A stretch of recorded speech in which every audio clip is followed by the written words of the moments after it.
So in the last 10 years, lap dancing clubs sprang up on our high street. Soft porn went onto the middle shelf. Plastic surgery rates soared. Food disorders soared in women. And so the body culture became centre stage, not in a good way. Why and how did feminism let this happen? What does that mean today for our generations, for our kids, etc.? Does porn culture matter? Some people are more than happy to say porn is irrelevant to this debate.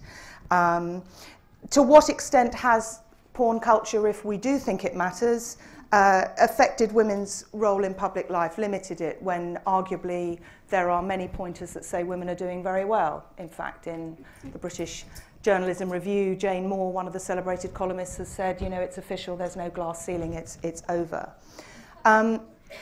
Is feminism therefore something of a tainted brand, or is it just an over-branded brand? Do we need to bring it back? Do we need to rehabilitate it? And finally, I think it's an important point, do we want to do anything as a result of the discussions this evening, or do we just want to have a very nice modern-day consciousness-raising group discuss? The title puts pornography and feminism in totally opposite camps, diametrically opposed to each other, which is exactly where they should be.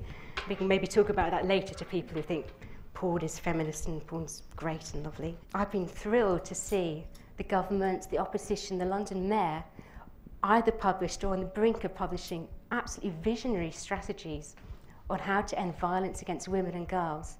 And every single one of them go on and on about the media, the attitudes it's perpetuating, the normalising of the porn and sex industry, sex object culture. So really, I think we're on this brink of a tidal wave, almost. In this matter, what ultimately aids us in defining what feminism should and should not be is to forget feminism for a minute and simply apply this question. Is this polite? I'm going to talk about Britain specifically, but are we, as a bunch of 60 million people on an island, playing nicely with each other right now? For instance, rooms where women stand on podiums and take their clothes off while clothed men sit there passing comments and rewarding their favourite naked and silent women with cash, that does seem a bit thoughtless and impolite. Women who, in a sexist world, pander to sexism to make their fortune are Vichy France with tits. If you are 32 double G, waxed to within an inch of your life and faking orgasm, you are doing business with a decadent and corrupt regime. And calling that a feminist icon is like giving an arms dealer a Nobel Peace Prize. We are really sick of going into newsagents and you have these lad mags, a child's eye view, and they have stuff on the front cover which when I was a child you would only have seen in a porn magazine on the top shelf. But what struck me is that, you know, there is a real wish and a yearning out there from ordinary women to see some sort of resistance to the pornification of the culture. From where I sit, this is so well integrated into girls' experience at this point that they themselves are enacting something to do with turning themselves into objects and pornographizing themselves. And now that we have high heels for babies, we have websites, Hot or Not, you know, where you can rate yourself and be rated. We have labiaplasties being marketed to Western girls very, very early on. It's part of girls' experience, and then the experience of femininity, that this is the way to be. Some women will always want to dress, how I would describe it, a bit slaggy. You know, you just want to wear a short skirt and go out to a club and that's just, and wear the eyelashes, and that's fine if you're happy, if that's how you feel you want to dress, that's great. But it's the monoculture of that and that being the look that's the problem. You just need to have more options, more women wearing ridiculous things, more women in period costumes and making their own clothes and wearing hats that look like polar bears. Just a bit more choice. There are slight cultural differences about attitudes to appearance, actually. They're not as big or as stable as they should be because of the kind of homogeny of Western culture and so on. But in Hackney, in Dawson on a sunny day, you can see girls strutting their stuff in short skirts and body riders and whatever else, about 4 times the size of those people in Vogue, and they feel good about it. And I don't think that's a bad thing. In 1994, in Crown against Powell, a man in the gallery in court wolf whistled at a lady juror. The judge called him down and slapped him in jail for 14 days. He appealed to the Court of Appeal, who upheld that both that sentence and the length of time he had to spend in the slammer. The point I want to make is this. If in frankly, one of the most patriarchal systems we have, the judiciary, if we can achieve that kind of just there is a time and a place for it kind of stance, why can't we do this in the ordinary course of our daily lives? Hi, we're having a big debate on Mumsnet at the moment about whether we should embark on a campaign which challenges retailers not to sell products which prematurely sexualise children. And one of the big arguments against it, the majority are in favour, is actually retailers say to us, we only sell it because parents want to buy it.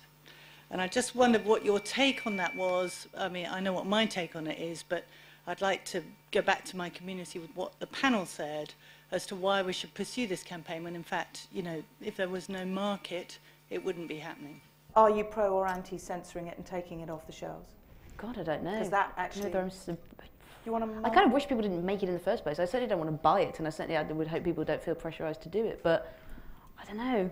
I mean, are pretend high heels that bad for kids? I mean, or, you know, For babies they are. Well, yeah, no. For walking wise, they are. But are we talking about politics or just practically? I would say sorry, but absolutely go for it.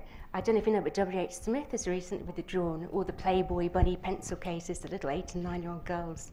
It was totally aimed at them, whatever they said. Let's have a little vote here. Who thinks that kind of basically sexy toys that, you know, prematurely sexualised should be taken off the shelves?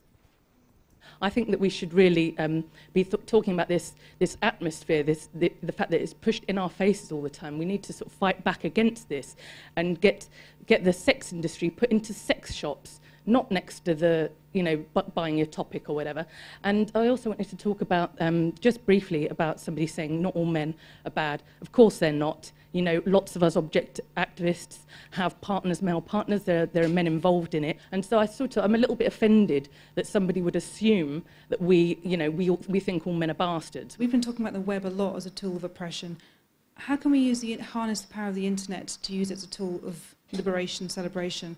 I lived in America last year and watched young feminists harness the internet in a way that I've never seen before. They were galvanised, they were innovative, they were fantastic and incredibly inspiring.